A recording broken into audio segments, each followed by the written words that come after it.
السلام علیکم ورحمۃ اللہ وبرکاتہ۔ الحمدللہ نحمده ونصلی علی رسوله الکریم، اما بعد فاعوذ باللہ من الشیطان الرجیم، بسم اللہ الرحمن الرحیم۔ قال الله تبارك وتعالى في القرآن العظيم: يا أيها الذين آمنوا لا تقولوا راعنا وقولوا انظرنا واسمعوا وللكافرين عذاب أليم۔ صدق الله العظيم وصدق رسوله النبي الأمين الكريم، ونحن على ذلك لمن الشاهدين والشاكرين، والحمد لله رب العالمين۔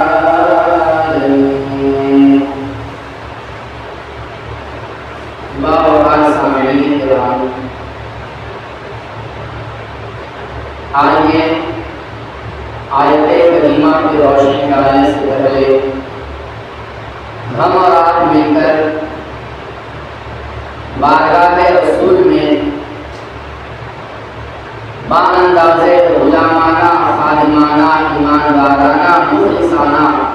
درود پاک کی ڈالی بچھاوت ہے۔ پڑھیے با آواز بلند: اللہم رب محمد صلی اللہ علیہ وسلم، نحن عباد محمد صلی اللہ علیہ وسلم، صلاۃ و سلام علیک یا رسول اللہ صلی اللہ علیہ وسلم۔ حضرات گرامی، اللہ تبارک و تعالی اپنی مقدس کتاب میں ارشاد فرماتا ہے، سورہ بقرہ آیت نمبر 104 اور 105 میں: اے ایمان والو، جب تم نبی کی بارگاہ میں حاضر ہو، ان کی گفتگو کو سن رہے ہو، تو یاد رکھو اس رسول کریم کو راعینا نہ کہو۔ کیا نہ کہو؟ راعینا نہ کہو، بلکہ تم کہو انظرنا، یا رسول اللہ ہم پر نظر کرم فرمائیے۔ راعینا نہ کہو بلکہ کہو ہم پر نظر کرم فرمائیے، اور پہلے سے ہی تم غور سے سنو تاکہ یہ لفظ کہنے کی بھی حاجت نہ ہو۔ اور کافروں کے لیے دردناک عذاب ہے۔ اور آگے اللہ نے ارشاد فرمایا کہ اے مسلمانوں، اہل کتاب کے کافر اور مشرکین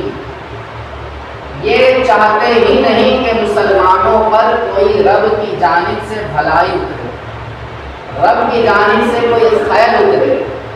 حالانکہ اللہ تو جسے چاہتا ہے اسے اپنی رحمت سے خاص فرماتا ہے، اس لیے کہ اللہ رب العزت فضل والا، عظمت والا ہے۔ اس آیت کا میں نے مفہومی ترجمہ کیا۔ اس آیت کریمہ کے اندر اللہ رب العزت نے اپنے حبیب کا ادب سکھایا۔ کیا سکھایا ہے؟ ادب۔ اس آیت کریمہ کا موضوع یہ ہے رسول اللہ کا ادب، رسول اللہ کا احترام، ان کی تعظیم و توقیر۔ آئیے اس آیت پر آگے کچھ کلام کرنے سے پہلے کلام الامام، امام الکلام، اعلیٰ حضرت عظیم البرکت الشاہ امام احمد رضا خان فاضل بریلوی علیہ رحمت و رضوان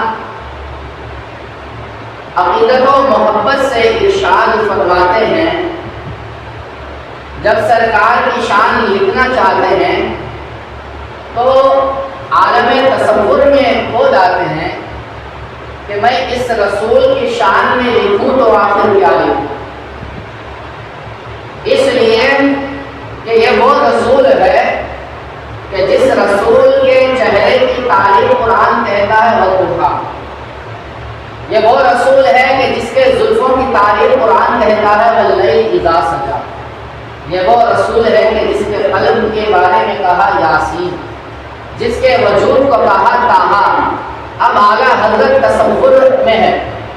عالم تصور میں کھوئے ہوئے ہیں کہ لکھوں تو کیا لکھوں، لکھوں تو کیا لکھوں۔ آگے اور بڑھتے ہیں اور سوچتے ہیں کہ یہ وہی رسول ہے کہ جس کے ہاتھوں کی تعریف رب نے قرآن میں کی ہے، یہ وہی رسول ہے کہ جس کی زبان کی تعریف رب نے قرآن میں کی ہے، یہ وہی رسول ہے کہ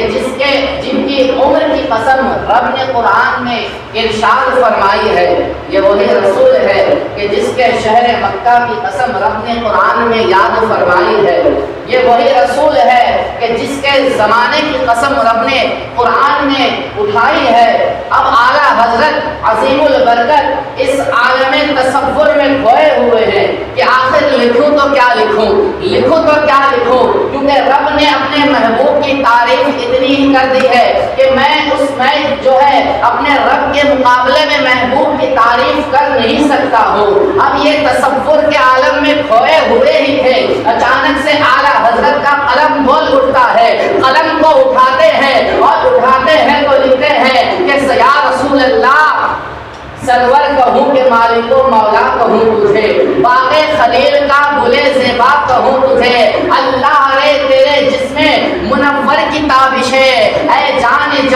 جانے تجلا کہوں تجھے، تیرے تو وصف عیبے شاہ، تیرے تو وصف عیبے تناہی سے ہے بری، ہے راہ میرے شاہ کیا کیا کہوں تجھے، لیکن رضا نے ختم سخن ہے اس پہ کر دیا،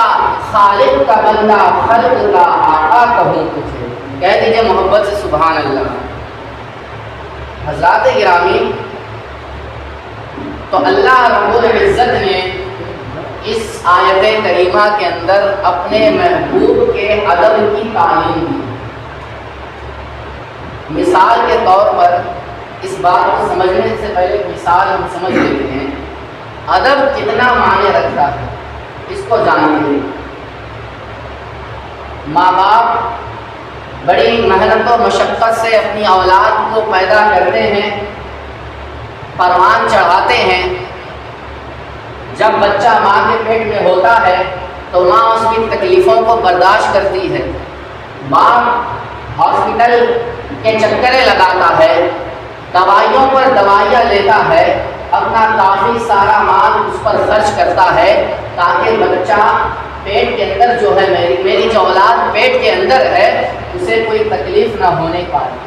کوئی کمزوری نہ ہونے پائے۔ جب بچہ پیدا ہو جاتا ہے تو اس کے بعد ماں باپ اس کے کپڑے لیتے ہیں، اس کے کھانے پینے کا خیال، پہننے کا خیال، پھر بڑا ہوتا ہے، وقت گزرتا ہے، پھر اس کے پڑھائی لکھائی کا خیال۔ یعنی خلاصہ کلام یہ ہے، مختصر یہ کہتا ہوں کہ ماں باپ اپنی اولاد کی پرورش بہت ہی محنت و مشقت سے کرتے ہیں، بڑی مصیبتیں اٹھا کر کے ایک اولاد کی پروان کو چڑھاتے ہیں۔ جب اولاد بڑی ہو جائے اور جب اس کا بیٹا بڑا ہو جاتا ہے، اب بڑا ہونے کے بعد اگر اس اولاد کا اب یہ حق یہ ہوتا ہے کہ وہ اپنے ماں باپ کی عزت کرے، اس اولاد کا حق یہ ہوتا ہے اپنے ماں باپ کی باتوں کو سنے، اس اولاد کا حق یہ ہوتا ہے کہ اپنے ماں باپ کا ادب و احترام کرے، اپنے ماں باپ کو گالیاں نہ دے، اپنے ماں باپ کی کسی کے سامنے برائیاں نہ کرے، اپنے ماں باپ کے خلاف کبھی کوئی قدم نہ اٹھائے۔ کیوں؟ اس لیے کہ اس اولاد پر ماں باپ کے حقوق ہیں۔ تو اب پتہ یہ چلا ہے اس مثال سے، اگر اولاد اپنے ماں باپ کی فرما برداری نہیں کرتا تو اس ماں باپ سے آپ جا کر کے پوچھو کہ بتاؤ تم نے اتنی محنت و مشقت سے اپنی اولاد کو پروان چڑھایا ہے، لیکن اس کے باوجود اولاد تمہاری نافرمان ہو گئی ہے، اولاد تمہاری بے ادب ہو گئی ہے، اولاد تمہاری جو ہے تمہارے احترام کو پامال کر چکی ہے، اب بتاؤ تم پر کیا گزر رہی ہے؟ تو اب وہ جو باپ ہو یا وہ ماں ہو اپنے آنسوؤں کو ظاہر کرنے کے سوا اور کیا کہہ سکتی ہے؟ اس کا دل کتنا چھلنی ہوگا۔ اب یہ تو ایک ماں باپ کے ادب و احترام کا معاملہ ہے کہ اگر ماں باپ کے ادب احترام نہ کرے، اگر شاگرد استاد کا احترام نہ کرے تو دل چھلنی ہو جاتا ہے۔ سماج کے لوگ اس کو برا بھلا کہتے ہیں کہ تو اپنے ماں باپ کا گستاخ ہے، تو اپنے ماں باپ کا نافرمان ہے، تو اپنے ماں باپ کی نافرمانی کرتا ہے، تو اپنے ماں باپ کا بے ادب ہے۔ یہ میں آج ماں باپ کی بات اب نہیں کر رہا، ایک رسول کی بات کر رہا ہوں۔ کون رسول؟ میں اس رسول کی بات کر رہا ہوں کہ جو رسول تمام رسولوں سے افضل و اعلیٰ ہے۔ میں اس نبی کی بات کر رہا ہوں جو صرف نبی نہیں ہے بلکہ نبیوں کا امام ہے۔ میں اس نبی کی بات کر رہا ہوں جس کی وجہ سے یہ کائنات وجود میں آئی ہے۔ رب تبارک تعالیٰ اپنے محبوب کے ادب کی تعلیم دیتے ہوئے یہ ارشاد فرما رہا ہے، اے مسلمانوں سنو، جب تم شریعت کی پابندی کی طرف بڑھنے لگو، جب تم دائرہ اسلام میں آ جاؤ اور شریعت کے احکام جب تم پر نافذ ہو جائے تو یاد رکھنا شریعت کی طرف بڑھنے سے پہلے تمہیں ادب رسول کا خیال رکھنا ہوگا۔ کہہ دیجیے سبحان اللہ۔ رب تبارک تعالیٰ یہ تعلیم دے رہا ہے کہ اے میرے بندو سنو، جو نبی کا غلام ہوگا، کیونکہ اس لیے رب تبارک تعالیٰ نے خطاب کہا یا ایھا الذین آمنوا، اے ایمان والو۔ کسی کافر سے رب نہیں فرما رہا، کسی مشرک سے رب نہیں فرما رہا، کسی اہل کتاب سے رب نہیں کہہ رہا، بلکہ رب کس کو یہ تعلیم دے رہا ہے؟ بتائیے، ایمان والوں۔ اس کو یہ تعلیم دے رہا ہے، ایمان والوں کو تعلیم دے رہا ہے۔ تو پتہ یہ چلا کہ حقیقت میں ایمان والا وہی ہوتا ہے کہ جو نبی کی غلامی کو اختیار کرتا ہے، جو نبی کے ادب و احترام کرتا ہے، جو نبی کی تعظیم کرتا ہے۔ حضرات گرامی معزز سامعین کرام، لیکن یہ جو آیت کریمہ ہے اس پر مزید روشنی ڈالتے ہوئے کہ یہ آیت کریمہ آخر نازل کیوں ہوئی، آخر کیا بات ہو گیا تھا کہ جس کی وجہ سے یہ آیت نازل ہوئی، اس کو سمجھنے سے پہلے ایک بات اور عرض کر دیتا ہوں، پھر اس کا شان نزول آپ سنیں کہ آخر اللہ نے یہ کیوں فرمایا کہ اے ایمان والو رائنا نہ کہو۔ حضرات گرامی، رائنا کہتے ہیں، یہ ایک اہل عرب کی زبان ہے، ان کی زبان میں رائنا کا مطلب ہوتا ہے رعایت کر دیجیے۔ کیا کر دیجیے؟ رعایت کر دیجیے۔ اس کا ایک عام معنی یہ بھی ہم لے سکتے ہیں سمجھنے کے لیے کہ ہماری طرف تھوڑا توجہ کر دیجیے، ہماری طرف تھوڑا توجہ کر دیجیے۔ آپ کسی بڑے آدمی کے پاس جا رہے ہیں، 4 لوگوں کو دیکھ رہا ہے، خاص لوگوں سے، لیکن آپ چاہتے کہ میں بھی اس کی طرف تھوڑا سا چاہتا ہوں کہ وہ میری طرف نظر کر لے، تو اس کو کیا عرب والے جو ہے رائنا کہتے تھے کہ ہماری طرف بھی توجہ کر لیجئے، ہماری رعایت کر لیجیے۔ لفظ اچھا ہے، کیا بتائیے؟ لفظ اچھا ہے، کوئی برا لفظ نہیں، لیکن رعایت کے تعلق سے علماء کرام نے یہ بھی بات فرمائی ہے کہ رعایت وہ کرتا ہے کہ جس کا رعایت کرنے والا محتاج ہو، کمزور ہو۔ کیا ہو بتائیے؟ رعایت وہ کرتا ہے کہ جس کا رعایت کرنے والا محتاج ہو، کمزور ہو۔ لیکن رسول اللہ کا یہ مقام نہیں کہ وہ محتاج ہے، رسول اللہ کا یہ مقام نہیں کہ وہ کمزور ہے۔ تو اگر یہ کہہ دے یا رسول اللہ ہماری رعایت کریے، تو گویا کہ ایک پہلو تھوڑا یہ بھی نکلتا ہے کہ ہماری رعایت کر دیجئے، یعنی رعایت کرنے والا کمزور ہے، گویا وہ ایک دور کے پہلو سے یہ تھوڑا نتیجہ نکلنے کا امکان ہے کہ رسول اللہ محتاج ہے۔ دوسرا، رعایت وہ کرتا ہے کہ جو سامنے والے کی رضا خوشنودی چاہتا، اس کی خوشی چاہتا، اور یہ بھی رسول اللہ کا مقام نہیں، بلکہ امتی کو یہ چاہیے کہ ہم رسول اللہ کے تعلیمات کے محتاج ہیں۔ کیا ہے بتائیے؟ ہم رسول اللہ کے تعلیمات کے محتاج ہیں۔ تو اب پتہ یہ چلا کہ رعایت کرنے سے ایک دور کا پہلو یہ بھی نکلتا ہے کہ رسول اللہ محتاج ہے، کمزور ہے۔ یہ بھی پہلو نکلتا ہے کہ رسول اللہ سامنے والے کی رعایت چاہتے ہیں۔ رب تبارک تعالیٰ کو یہ گوارا نہ ہوا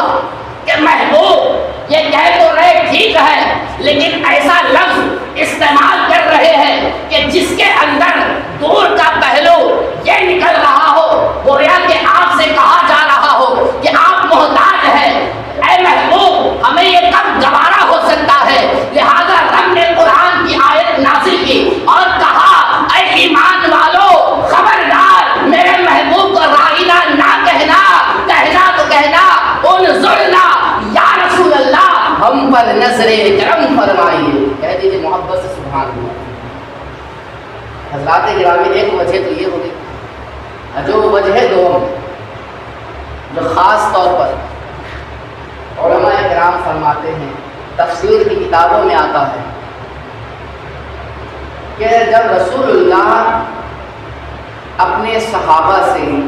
چاہنے والوں سے، ماننے والوں کو، چاہنے والوں کو، ماننے والوں کو جب کوئی نصیحت کرتے تھے، واعظ کر فرماتے تھے، دینی تعلیمات دیتے تھے، تو بعض اوقات ایسا ہوتا تھا کہ کچھ صحابہ مکمل طور پر توجہ نہ دیتے تھے۔ کیا نہیں دیتے تھے بتائیے؟ مکمل طور پر رسول اللہ کی طرف توجہ نہیں کرتے تھے۔ جیسے کہ ہوتا ہے ہمارے بیانات میں، اماموں کے بیانات میں، ائمہ کے بیانات میں، کہ بیان کرتے ہیں، 50 لوگ سن رہے ہیں تو ظاہر سی بات ہے کئی لوگ ایسے ہوتے ہیں کہ توجہ سے نہیں سنتے۔ ہوتا ہے کہ نہیں ہوتا؟ لیکن یہ مثال سمجھانے کے لیے بتا رہا ہوں، ملانے کے لیے نہیں۔ صحابہ کرام باادب ہو کر سرکار کی گفتگو سن رہے ہیں، لیکن کبھی کبھی ایسا بھی ہوتا تھا کہ صحابہ مکمل توجہ نہ دے پاتے تھے تو یہ لفظ استعمال کرتے تھے، رائنا یا رسول اللہ، ہماری رعایت کر دیجئے یا رسول اللہ، ہم نے اس بات کو توجہ سے نہیں سنا ہے، لہذا آپ دوبارہ ارشاد فرما دیجیے، آپ دوبارہ ارشاد فرما دیجیے، دوبارہ فرما دیجیے۔ رسول اللہ پہ دوبارہ ارشاد فرما دیتے۔ اچھا، صحابہ کرام یہ کہتے تھے رائنا، لفظ کوئی برا نہیں تھا، لیکن عبرانی زبان میں یہودیوں کے اندر یہ لفظ گالی کے معنی میں، رائنا لفظ گالی کے معنی میں نامناسب کلمہ تھا، شایان شان کے مطابق کلمہ نہیں تھا، یہ لفظ بیکار لفظ تھا، اس سے سامنے والے کی توہین کرنے کے لیے یہ لفظ تھا۔ صحابہ کرام کو معلوم نہیں رائنا عبرانی زبان میں کیا ہے، تو وہ کہتے تھے رائنا یا رسول اللہ، لیکن جب یہودیوں نے سنا کہ ارے ان کے ماننے والے، چاہنے والے اپنے رسول کو رائنا کہہ رہے ہیں، اور رائنا تو ہماری زبان میں نامناسب کلمہ ہے، لہٰذا ان لوگوں نے اب مذاق کے طور پر اس کلمے کو دہرانا شروع کیا، اور جب بھی مسلمانوں کے درمیان جاتے تھے تو بظاہر بطور مذاق کے کہتے تھے رائنا یا رسول اللہ، رائنا رائنا کی رٹ لگاتے تھے۔ صحابہ سمجھتے تھے کہ ہم رائنا کہتے ہیں تو یہ بھی رائنا کہتے ہوں، نبی کی بارگاہ میں جاتے رائنا کہتے تھے، تو وہ لوگ اپنے آپ میں خوش ہوتے تھے کہ ارے بڑا اچھا موقع ہاتھ آ گیا ہمارے اس محمد عربی کا مذاق اڑانے کے لیے، اچھا لفظ مل گیا ہمیں ان کی توہین کرنے کے لیے، اچھا لفظ مل گیا ہمیں، کیونکہ ان کے ساتھی خود یہ رائنا کہتے ہیں، لیکن رائنا ہماری زبان میں نامناسب کلمہ ہے۔ جب یہ بات چلتی رہی تو ایک صحابی رسول جن کا نام سعد بن معاذ ہے، ان کو یہ پتا تھا عبرانی زبان میں رائنا لفظ اچھا نہیں ہے۔ جب انہوں نے یہودیوں کی زبان سے یہ کلمہ سنا، آپ غصے سے آپے سے باہر ہو گئے۔ آپ نے کہا اے یہودیوں سنو، خبردار اگر تم نے دوبارہ یہ لفظ میرے نبی کی شان میں کہنے کا کہا تو خبردار پھر میری تلوار ہی تم کو جواب دے گی۔ جب انہوں نے یہ جملہ کہا تھا تو یہودیوں نے جواب دیا تھا اے سعد ابن معاذ، ہم اگر یہ کلمہ کہتے ہیں تو آپ غصے میں آتے ہیں، آپ جلال میں آتے ہیں، لیکن یہی کلمہ کو آپ کے ساتھی بھی کہتے ہیں، یہی کلمہ کو آپ کے رسول کے ماننے والے بھی کہتے ہیں، پھر ان کا کیا کریں گے آپ؟ اتنا سننے کے بعد سعد بن معاذ مایوس ہو جاتے ہیں، سرکار کی بارگاہ میں حاضر ہوتے ہیں اور یہ ابھی بات بتا ہی رہے تھے کہ رب تبارک تعالیٰ جبریل کو بھیجتا ہے اور جبریل رب کے حکم کے مطابق جو ہے اس آیت کی تلاوت کرتے ہیں اور ارشاد ہوتا ہے یا ایھا الذین آمنوا لا تقولوا رائنا، اے ایمان والو سنو سنو، اب تک تم رائنا کہتے رہے ٹھیک ہے، لیکن اب خبردار اب رائنا نہ کہنا، کیونکہ یہ اچھے لفظ کے اندر یہودیوں نے برا لفظ کو بھی ملا دیا ہے، لہذا خبردار اب رسول کو رائنا نہ کہنا، بلکہ رسول کو کہنا تو کہنا انظرنا یا رسول اللہ، اے اللہ کے رسول ہم پر نظر کرم فرمائیں۔ حضرات گرامی معزز سامعین کرام، تو باب تعظیم، رسول اللہ کی تعظیم کے باب میں کتنا ادب سکھایا جا رہا ہے، تو اس سے علماء کرام نے نتیجہ اخذ کیا اور فرمایا کہ کوئی بھی ایسا کلمہ، کوئی بھی ایسا لفظ، ایسا جملہ کہ جس کے اندر نبی کی توہین، نبی کی تنقیص، نبی کے بے ادبی، نبی کی گستاخی کا پہلو نکلتا ہو تو ایسا لفظ استعمال کرنا جائز نہیں، ایسا لفظ استعمال کرنا جائز نہیں ہے کہ جس کے اندر گستاخی کا پہلو نکلتا ہو۔ اگرچہ لفظ بہت اچھا ہو، لیکن ہمیں اچھے لفظ کو نہیں دیکھنا ہے، بلکہ یہ بھی دیکھنا ہے کہ اس کے اندر کوئی توہین کا پہلو تو نہیں نکل رہا۔ جیسے کہ اگر کوئی کہے کہ نبی ہماری طرح بشر ہے تو بشر انسان کو کہتے ہیں، اچھا لفظ ہے نا، لیکن اس کے رٹ لگانا کہ وہ تو ہماری طرح بشر ہے، وہ تو ہماری طرح کھاتے پیتے تھے، وہ تو ہماری طرح محتاج تھے، تو علماء فرماتے ہیں کہ ایسا لفظ کہنا جائز نہیں ہے اس کے لیے۔ اگر اس نے جان بوجھ کے اگر توہین رسالت کی نیت سے اس نے کہی ہو تب تو دائرہ اسلام سے خارج ہو جاتا ہے، مرتد ہو جاتا ہے، لیکن اگر بھول چوک کر کے سبقت لسانی کی وجہ سے نکل جائے تو اس پر توبہ لازم ہے، توبہ کرے گا تو ٹھیک ہے، ورنہ پھر خطرہ ایمان ہے۔ یہی وجہ ہے کہ وقت کے امام مالک رحمہ اللہ، وہ امام مالک نے فتویٰ دیا کہ جو بھی رسول اللہ کے لیے ایسا لفظ استعمال کرے کہ جس کے اندر توہین کا پہلو نظر آتا ہو، تنقیص کا پہلو نظر آتا ہو، تو اس کو حد قذف لگایا جائے، اس کو کوڑے مارا جائے، کوڑے۔ یہ کون کہہ رہا ہے؟ یہ وقت کا امام کہہ رہا ہے، جنہوں نے صحابہ کو دیکھا وہ امام کہہ رہے ہیں، اور یہی وہ امام مالک رحمت اللہ بھی علیہ ہے کہ جنہوں نے زندگی بھر عشق رسول کی خاطر عشق رسول میں مدینہ کے اندر زندگی گزاری۔ اب ذرا سوچے کہ مدینہ میں اپنی زندگی اس عشق رسول کی خاطر انہوں نے گزار دی ہے، اب ذرا سوچے کہ وہ وہ مدینہ کہ جس مدینے میں جانے کے لیے ہم مسلمان عاشق رسول دعائیں کرتے ہیں کہ دکھا دے یا الہی وہ مدینہ کیسی بستی ہے جہاں پہ رات دن مولا تیری رحمت برستی ہے، وہ مدینہ جو شہر نبی ہے، اس مدینے میں جہاں ہم جانے کی تمنا کرتے ہیں، التجائے کرتے ہیں، تڑپتے ہیں، دعائیں کرتے ہیں، انتظام کرتے ہیں، اس مدینے کے اندر رہنے والے امام مالک رحمۃ اللہ، انہوں نے اپنی پوری زندگی عشق رسالت میں مدینے کے اندر گزارا، اور جب مدینے کی گلیوں سے جب جاتے تھے تو آپ ڈر ڈر کے جاتے تھے، قدم کو آہستہ آہستہ رکھ کر کے مدینے کی گلیوں کے کنارے سے جاتے تھے۔ جو آپ کے ساتھ ساتھی ہوتے تھے وہ کہتے تھے اے وقت کے امام، اے تقوی کے پہاڑ، آخر آپ اتنے بڑے امام ہو کر کے، تقوی کے پہاڑ ہو کر کے، آخر آپ مدینے کی گلیوں کے کنارے سے ڈر ڈر کے قدم کو آہستہ آہستہ رکھتے ہیں، اس کی وجہ کیا ہے؟ تو وقت کا امام کہتا ہے کہ اے میرے جاننے والوں سنو، اے مجھے میرے جاننے والوں سنو سنو، میں اگرچہ وقت کا امام ہوں لیکن میں اس وجہ سے گلی کے کنارے سے آہستہ آہستہ قدم رکھ کے چل رہا ہوں، کہیں ایسا نہ ہو کہ میرے یہ قدم اس مقام پہ پڑ جائے جس مقام پہ رسول اللہ نے قدم رکھا ہوا۔ کتنی بڑی بات ہے، کتنا رسول اللہ کے ادب کا خیال ہے۔ یہی وہ امام مالک ہے کہ جب مدینے کے گلیوں سے گزر ہوتا ہے تو در و دیوار پر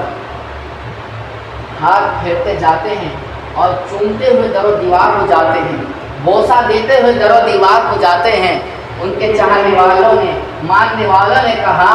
آپ یہ عمل کیوں کرتے ہیں؟ تو جانتے ہو کوٹلی کے مسلمانوں سنو سنو، وقت کے امام کہتے ہیں کہ میں اس لیے مدینے کے در و دیوار کو چومتا ہوا جاتا ہوں، بوسہ دیتا ہوا جاتا ہوں کہ اس امید پر چومتا ہوں، اس امید پر بوسہ دیتا ہوں کہ شاید اس جگہ کبھی میرے رسول نے، میرے حبیب نے اپنا مبارک ہاتھ رکھا ہوا ہو۔ ہے جی سبحان اللہ۔ حضرات گرامی، یہی وہ امام مالک ہے کہ جب مدینے کے اندر چلتے ہیں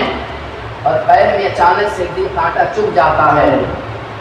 چبھنے کے بعد زبان سے آہ نکلنے کے بجائے،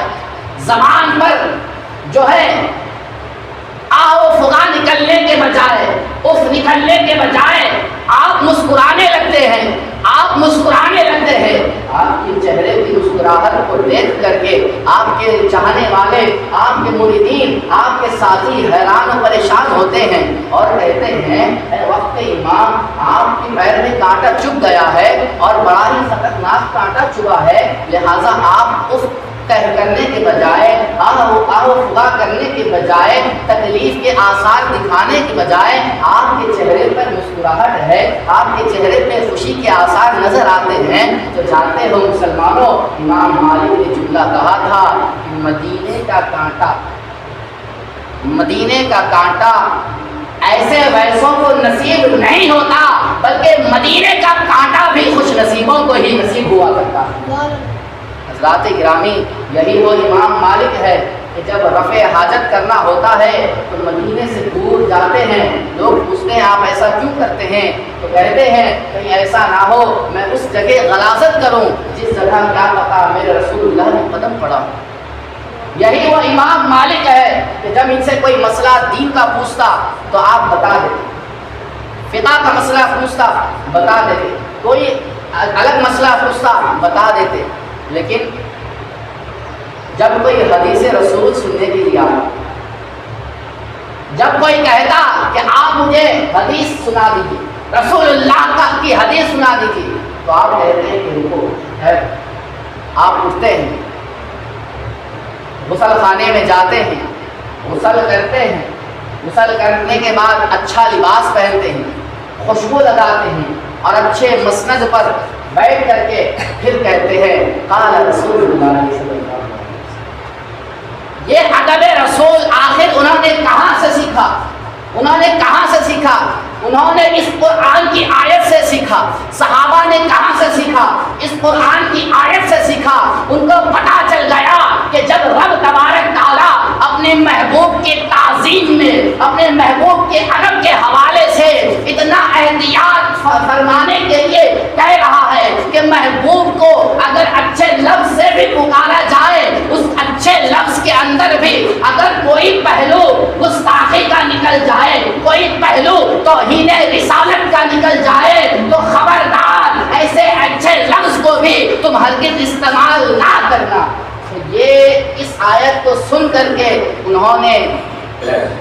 ادب کے عنوان کو مکمل طور پر سمجھ لیا۔ حضرات گرامی معزز سامعین کرام، اور جب صحابہ نے اس آیت کو پڑھا تو کیا پہلو ہوتے ہیں؟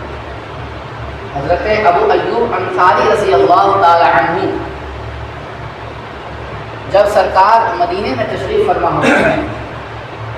تو سب سے پہلے حضرت ابو ایوب انصاری کے گھر میں جلوگت ہوئی۔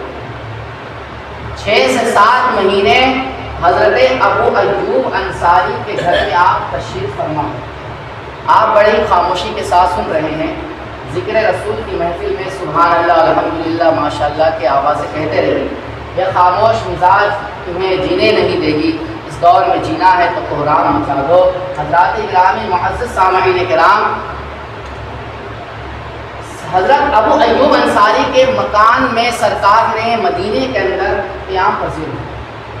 سب سے پہلے مدینے کے اندر کسی کے گھر میں سرکار اگر آئے ہو تو وہ ابو ایوب انصاری کا مکان ہے۔ آپ نے بات کو سنا، بات کو ہلکے میں لے لیا، کوئی ہلکی والی بات نہیں۔ ذرا سوچے، آج اپنے سماج کا جائزہ لے تو پتہ چلے گا، اپنے سوسائٹی کا جائزہ لے پتہ چلے گا کہ انسان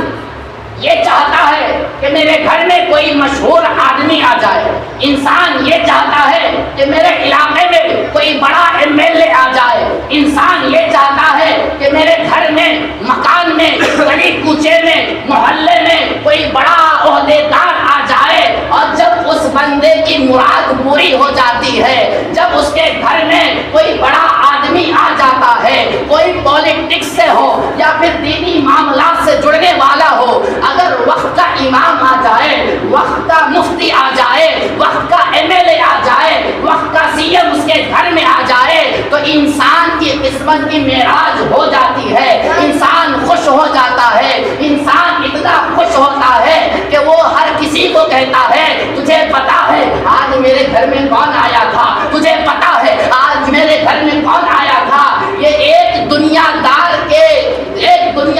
کے آنے والے کی بات بتا رہا ہوں کہ جب دنیا دار کے گھر میں جب آتا ہے تو انسان خوشی سے جو اچھل پڑتا ہے، خوشی کی پھولیں سمائے نہیں پاتا، ہر کسی سے کہتا پھرتا ہے اے ابو ایوب انصاری، میرے ماں باپ آپ پہ قربان ہو، آپ کے گھر آنے والے مدینے میں کوئی ایسا ویسا شخص نہیں تھا، وہ امام آیا ہے جو تمام نبیوں کا امام ہے۔ کوئی عام بات نہیں ہے۔ ابو ایوب انصاری کے مکان میں وہ آئے ہیں کہ جن کے آنے سے زمانے میں بہار آئی ہے، جن کے آنے سے زمانے میں رحمت برسی ہے، جن کے آنے سے زمانے میں کفر کی بادل چھٹی ہے۔ حضرات گرامی، وہ ابو ایوب انصاری کے مکان میں جب سرکار جلوگر ہوتے ہیں تو 2 مالے کی بلڈنگ ہوتی ہے، اچھا مکان، نیچے سرکار جو ہے منتخب فرما لیتے ہیں کہ میں نیچے رہوں گا۔ ابو ایوب انصاری اوپر ہے، لیکن اب ذرا سوچے ادب رسول، رات کا وقت ہوتا ہے اور رات کے وقت جو ہے ابو ایوب انصاری رضی اللہ تعالیٰ عنہ اور ان کی اہلیہ شریک اہلیہ اپنے اوپر کے کمرے کے ایک کنارے پر بڑے ہی احتیاط کے ساتھ دب کر کے بیٹھے ساری رات گزارتے ہیں۔ اس خیال سے رات گزارتے ہیں کہیں ایسا نہ ہو کہ ہمارے چلنے کی وجہ سے چھت کی مٹی جھڑنے لگے اور رسول اللہ کے آرام میں خلل پیدا ہو۔ اس وجہ سے بھی آپ جو ہے دور جا کر کے کنارے میں بیٹھے رہے، کہیں ایسا نہ ہو کہ ہمارے قدم وہاں پہ پڑ جائے جہاں سرکار تشریف فرما۔ صبح ہوتی ہے، سرکار کی بارگاہ میں عرض کرتے یا رسول اللہ، یہ غلام تو برداشت نہیں ہو پاتا، لہٰذا آپ اوپر تشریف لے جائیے اور ہم نیچے رہیں گے۔ سرکار نے کہا کہ مجھے نیچے رہنا اس لیے پسند ہے، اس لیے میں رہنا چاہتا ہوں کہ آنے والوں سے ملاقات کے لیے آسانی ہوگی، آنے والوں سے ملنے والوں سے ملاقات کے لیے آسانی ہوگی۔ حضرت ابو ایوب انصاری خاموش ہوتے ہیں۔ پھر رات ہوتی ہے، دن ایسا وقت آتا ہے، سردی کا موسم ہوتا ہے، اچانک سے رات میں پانی کا گڑھا ٹوٹ جاتا ہے، پانی جو ہے تمام اوپر کے چھت پر جو ہے ہر طرف بکھر جاتا ہے۔ حضرت ابو ایوب انصاری کے پاس ایک ہی لحاف ہوتا ہے، اس چادر کو آپ نے پکڑا ہے اور پھر اس جہاں جہاں پانی جو ہے گرا ہوا تھا اس کو آپ نے سمیٹنا شروع کیا، پوچھنا شروع کیا، جذب کرنا شروع کیا، اور رات بھر پوری جو ہے آپ سردی میں جو ہے آپ نے پوری رات کو گزارا ہے۔ صبح بارگاہ رسالت میں قصہ بتایا ہے، سرکار آپ اوپر تشریف لے آئیے، یہ غلام برداشت نہیں کر سکتا کہ رسول اللہ کو کسی وجہ سے تکلیف ہو جائے۔ جب سرکار نے یہ منظر دیکھا تو سرکار نے کرم فرمایا اور کہا ٹھیک ہے اب تم نیچے آ جاؤ، ہم اوپر چلے جاؤ۔ یہ ادب رسول ہے، یہ باب ادب کی بات بتا رہا ہوں، باب تعظیم رسول کی بات بتا رہا ہوں۔ حضرات گرامی معزز سامعین کرام، صحابہ نے رسول اللہ کا اتنا ادب کیا کہ جب صلح حدیبیہ کا موقع آیا، بڑا واقعہ طویل ہے، مختصر، تو ایک عروہ بن مسعود شخص، یہ صحابی ہے، بعد میں مسلمان ہو گئے۔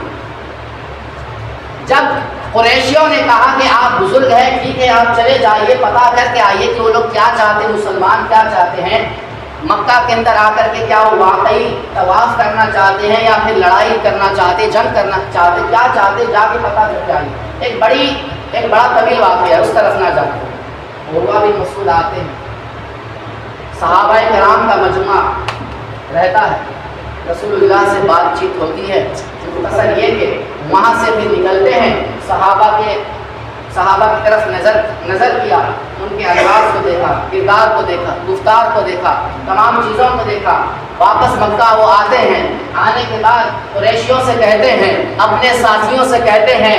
کہ دیکھو میں جو ہے حدیبیہ کے مقام پر گیا تھا، میں حدیبیہ کے مقام پر جو ہے محمد عربی سے میں ملا ہوں، ان کے ساتھیوں کو بھی میں دیکھا ہوں۔ اب قریشی کہنے لگتے ہیں آپ نے دیکھا ہے تو بتائیے کیسے ہیں وہ لوگ، وہ کیا چاہتے ہیں، وہ کیا کرنا چاہتے ہیں۔ انہوں نے کہا میں اتنی باتیں نہیں بتانا چاہتا ہوں، میں صرف وہ بتانا چاہتا ہوں جس کو دیکھ کر کے میں بھی خود حیرت زدہ ہو گیا ہوں، میں وہ بات بتانا چاہتا ہوں جس کو دیکھ کر کے بھی میں بھی پریشان ہو گیا ہوں۔ قریشی کے کان کھڑے ہو جاتے ہیں، وہ کہتے ہیں آخر آپ نے ایسا کیا دیکھ لیا ہے؟ تو عروہ بن مسعود کہتے ہیں میں نے دیکھا ہے صحابہ کرام کا مجموعہ تھا، جب رسول اللہ اپنا لعاب دہن باہر پھینکتے ہیں، تھوکتے ہیں، تو وہ تھوک رسول، وہ مبارک تھوک جو ہے زمین پر گرنے کے بجائے جو ہے صحابہ جلدی سے آ کر کے لپک لیتے ہیں، اپنے ہاتھ اور چہروں پر ملنے لگتے ہیں، ان کے کان کھڑے ہو جاتے ہیں، کہتے اور کیا دیکھا ہے؟ عروہ بن مسعود کہتے ہیں میں نے یہ بھی دیکھا ہے کہ جب وہ کوئی بات فرماتے ہیں تو سارے صحابہ جو ہے ان کے سارے ساتھی بڑے ہی آرام سے سنتے ہیں، بڑے ہی ادب و احترام سے سنتے ہیں، ایسا لگتا تھا کہ جیسے ان کے سروں پر پرندے بیٹھے ہوئے ہو۔ میں نے یہ بھی دیکھا ہے کہ جب وہ رسول کسی بات کا حکم دے دیتے ہیں تو ہر کوئی فوراً دوڑتا ہوا چلا آتا ہے۔ میں نے یہ بھی دیکھا ہے کہ وہ رسول اگر وضو کرتا ہے اور وضو کے بعد جو ہاتھوں سے گرا ہوا پانی ہوتا ہے صحابہ لپکنے لگتے ہیں، اس کو لینے لگتے ہیں، اور ایسا لگتا تھا کہ جیسے صحابہ ایک دوسرے کو قتل کر ڈالیں گے۔ اور پھر آگے کہتے ہیں کہ میں نے یہ بھی دیکھا ہے کہ وہ رسول اعظم جب کوئی بات کہتا ہے کسی ساتھی کے اندر اتنی جرأت و ہمت نہیں ہوتی ہے کہ وہ اپنے رسول، اپنے نبی کے چہرے کو غور سے دیکھ سکے، اپنے نبی کے چہرے کو گھور گھور کر کے دیکھ سکے۔ اتنا کہنے کے بعد اے کوٹلی کے مسلمانوں سنو سنو، عروہ بن مسعود جو ہے اپنے جملے کو ختم کرتے ہوئے یہ جملہ کہتے ہیں اور کہتے ہیں کہ اے قریشیوں سنو سنو، اے مکہ کے رہنے والوں سنو سنو، اے باشندگان مکہ سنو سنو، میں نے قیصر کے دربار کو بھی دیکھا ہے جو وقت کا بڑا سپر پاور تھا، میں نے کسریٰ کے دربار کو بھی دیکھا ہے جو وہ بھی وقت کا بڑا سپر پاور تھا، میں نے نجاشی کے دربار کو بھی دیکھا ہے، لیکن سن لو کسی بادشاہ کے درباریوں یا وزراء کو، ان کے ساتھیوں کو اتنی بادشاہ کی تعظیم کرتے ہوئے نہیں دیکھا جتنی میں نے محمد عربی کے ان کے غلاموں کو دیکھا ہے کہ محمد کی تعظیم کرتے ہیں۔ جتنی تعظیم بادشاہ کے غلام، نوکر، چاکر، وزراء نہ کر سکے، محمد عربی کے ساتھ ہی اس سے بڑھ کر محمد کی تعظیم کرتے۔ زلف دیکھی ہے کہ نظروں نے گھٹا دیکھی، زلف دیکھی ہے کہ نظروں نے گھٹا دیکھی ہے، لٹ گیا وہ جس نے محمد کی ادا دیکھی۔ اپنے چہرے کو نہ چھپانا میرے حضور، بعد مدت کے مریضوں نے شفا دیکھی۔ حضرات گرامی معزز سامعین کرام، تو صحابہ کرام رضوان اللہ علیہم اجمعین کا ادب کے میدان میں ان کا یہ مقام تھا کہ جب بھی رسول اللہ کی عزت کی بات آ جائے، ادب کی بات آ جائے، ناموس کی بات آ جائے، وہ پیچھے نہیں رہتے تھے بلکہ ہمیشہ وہ آگے ہی آگے تھے۔ یہی وجہ تھی کہ جب رسول اللہ کی ظاہری وفات ہو جاتی ہے تو ابو بکر صدیق رضی اللہ تعالیٰ عنہ کا مبارک دور آتا ہے۔ وہ دور ایسا دور ہوتا ہے جس میں فتنے ہر طرف سے سر اٹھانے لگتے ہیں، جھوٹے نبوت کے دعوے داروں کا فتنہ، مرتدین کا فتنہ، مانعین زکات کا فتنہ، طرح طرح کے فتنوں نے سر کو اٹھایا۔ اور اس وقت ابو بکر صدیق رضی اللہ تعالیٰ عنہ جو خلیفہ تھے تو دارالخلافہ جو سینٹر تھا وہ بہت ہی کمزور تھا، سیاسی معاملے میں بہت کمزور تھا، پالیٹکس کے حساب سے بہت کمزور تھا، لیکن چونکہ ناموس رسالت کی بات تھی، عظمت رسالت کی بات تھی، رسول اللہ کے ادب و احترام کی بات تھی،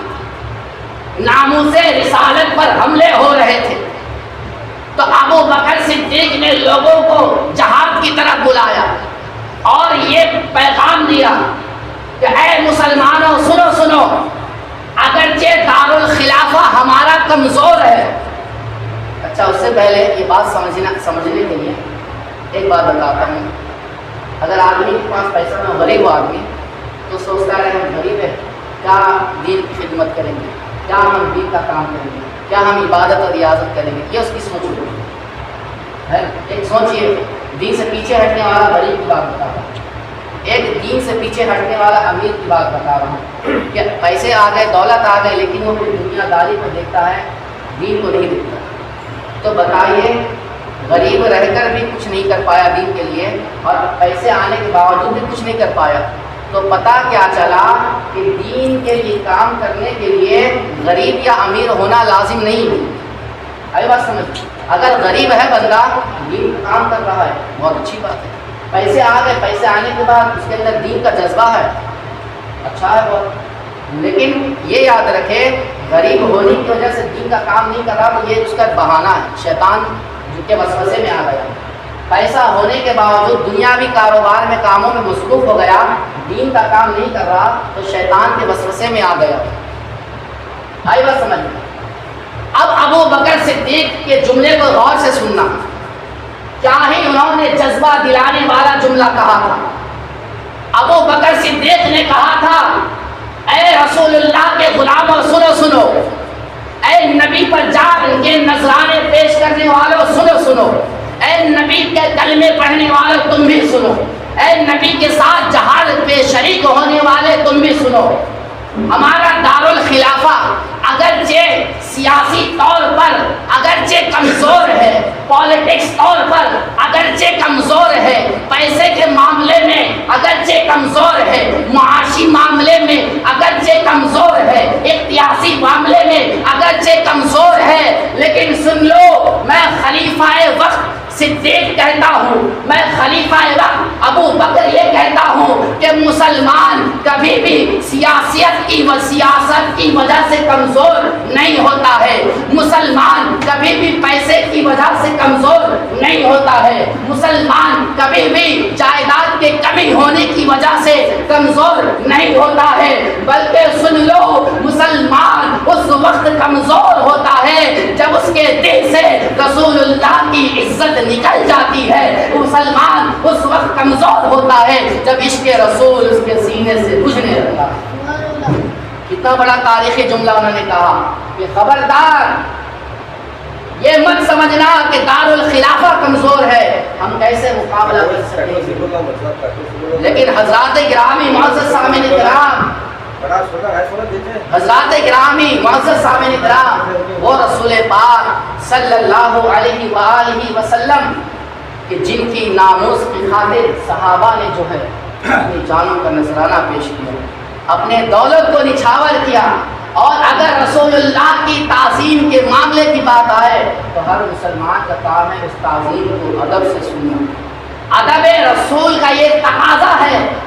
اس لیے کہ یہ کوئی میری بنائی ہوئی باتیں نہیں ہیں۔ اگر میری باتیں ہوتی تو آپ اس کا انکار کر دیتے، میری باتیں ہوتی آپ اس کو ٹال دیتے، میری باتیں ہوتے آپ اس کو چھوڑ دیتے، نظر انداز کر دیتے، لیکن یہ میری بات نہیں ہے بلکہ قرآن کی بات ہے، حدیث کی بات ہے، دین کی بات ہے۔ کہہ دیجیے محبت سے سبحان اللہ۔ حضرات گرامی معزز سامعین کرام، حضرت انس بن مالک رضی اللہ تعالیٰ عنہ اسی وجہ سے ادب رسول کی وجہ سے زندگی بھر کہا کرتے تھے کہ سنو کہ اگر کوئی ہم سے رسول اللہ کے بارے میں پوچھے کہ رسول اللہ کا چہرہ کیسا تھا، کیا تم نے کبھی غور سے دیکھا ہے؟ انس بن مالک رضی اللہ تعالیٰ عنہ کون ہیں؟ یہ وہ صحابی ہے جو بچپن سے رسول اللہ کی خدمت میں رہا کرتے، لگ بھگ 10 سال تک رسول اللہ کی انہوں نے خدمت کی۔ کتنے سال؟ 10 سال۔ ایک شخص دنیاوی معاملے میں لے لیجیے کہ اگر بندہ کسی اچھے عالم کی خدمت کر دے، امام کی خدمت کر دے، اس کو ثواب ملے گا۔ اپنے ماں باپ کی خدمت کرے، اس کو ثواب ملے گا، ہے کہ نہیں؟ دنیا دار چاہے اس کو کچھ بھی کہے، لیکن اللہ رب العزت اس کو ثواب دے گا۔ اس کی اگر اولاد اپنے ماں باپ کی خدمت کرے، اگر شاگرد اپنے استاد کی خدمت کرے، مرید اپنے پیر کی خدمت کرے، مقتدی اپنے امام کی خدمت کرے، ثواب۔ لیکن اب ذرا سوچیں، انس بن مالک رضی اللہ تعالیٰ کون ہے؟ انہوں نے کس کی خدمت کی ہے؟ انہوں نے آخر کس کی خدمت کی ہے؟ کوئی ایسے ویسے انسان کی خدمت نہیں کی ہے۔ 10 سال تک جن کی خدمت کی ہے وہ کوئی اور نہیں ہے، وہ محمد رسول اللہ۔ حضرات گرامی معزز سامعین کرام، تو ان سے پوچھا کسی نے، بتائیے رسول اللہ کا چہرہ کیسا ہے؟ آپ 10 سال تک رسول اللہ کی صحبت میں رہے۔ کہا کہ سنو، میں انس بن مالک میں کہتا ہوں کہ اگرچہ ہم رسول اللہ کے ساتھ ہوتے تھے، ان کے درمیان ہوتے تھے، ان کی باتیں سنتے تھے، واعظ و نصیحت کو سنتے تھے، دینی تعلیمات حاصل کرتے تھے، لیکن اس کے باوجود میں انس یہ کہتا ہوں کہ کسی بھی صحابہ کے اندر یہ جرأت نہیں تھی کہ رسول اللہ کو جی بھر کے دیکھ سکے، سوائے ابو بکر و عمر، سوائے ابو بکر و عمر کے۔ یہی وہ صحابہ تھے کہ جنہوں نے رسول اللہ کے ساتھ صرف بات ہی نہیں کرتے تھے بلکہ سرکار ان کے ساتھ باتیں کر کے مسکرایا بھی۔ سبحان اللہ۔ زلف دیکھی ہے کہ نظروں نے گھٹا دیکھی ہے، لٹ گیا وہ جس نے محمد کی ادا دیکھی ہے، اپنے چہرے کو نہ چھپانا میرے حضور، بعد مدت کے مریضوں نے شفا دیکھی ہے۔ حضرات گرامی معزز سامعین کرام، تو میں عرض یہ کر رہا تھا، رب تبارک تعالیٰ نے قرآن مقدس میں کیا کہا؟ یا ایھا الذین آمنوا لا تقولوا راعنا وقولوا انظرنا واسمعوا وللکافرین عذاب علیم۔ اے ایمان والو، رسول اللہ کو راعنا نہ کہو، بلکہ جب تمہیں کہنا ہے تو انظر نہ کہو، یا رسول اللہ ہم پر نظر کرم فرمائیے، رایا رسول اللہ ہم پر کرم فرمائیے، رحم فرمائیے، اور یاد رکھو کو پہلے سے ہی تم غور سے سنتے رہو تاکہ یہ لفظ کہنے کی بھی تمہیں حاجت نہ ہو، یہ لفظ کہنے کی بھی تمہیں ضرورت نہ ہو۔ اور یاد رکھو کافروں کے لیے دردناک عذاب ہے۔ اور آخر میں آیت نمبر 105 سورہ بقرہ میں اللہ نے ارشاد فرمایا ما یود الذین کفروا من اہل الکتاب والمشرکین، یہ آیت ہے اس کے اندر اس کا مفہوم یہ ہے کہ اے مسلمانوں سنو، کبھی بھی تم سے جو ہے نہ اہل کتاب کے کافر خوش ہوں گے اور نہ ہی تم سے کبھی مشرکین خوش ہوں گے، نہ اہل کتاب کے کافر خوش ہوں گے دلی طور پر اور نہ ہی مشرکین تم سے کبھی خوش ہوں گے اس بات پر کہ اللہ کی جانب سے تم پر کوئی بھلائی اتری ہو، اللہ کی جانب سے تم پر کوئی خیر اتری ہو۔ یہ کبھی مشرکین و کافر ہرگز یہ گوارا نہیں کریں گے کہ وہ تم پر یہ چیزیں نازل ہو۔ انہیں کہہ دو واللہ یختص برحمتہ من یشاء واللہ ذو الفضل العظیم، انہیں کہہ دو کہ اللہ ہی ہے کہ جو جسے چاہتا ہے اپنی رحمت سے خاص فرما لیتا ہے، اللہ ہی ہے جو فضیلت والا، علم والا، حکمت والا، بلندی والا ہے۔ حضرات کرام معزز سامعین کرام، اللہ تبارک تعالیٰ کی بارگاہ میں دعا ہے کہ میرے کہنے میں، حاضرین کے سننے میں اس قسم کی لفظ و کوتاہی سے اللہ معاف فرمائے، اور جو حضرات سنتے نہیں پڑھے سن کے ادا کرتے وما علینا الا البلاغ المبین۔ السلام علیکم ورحمۃ اللہ۔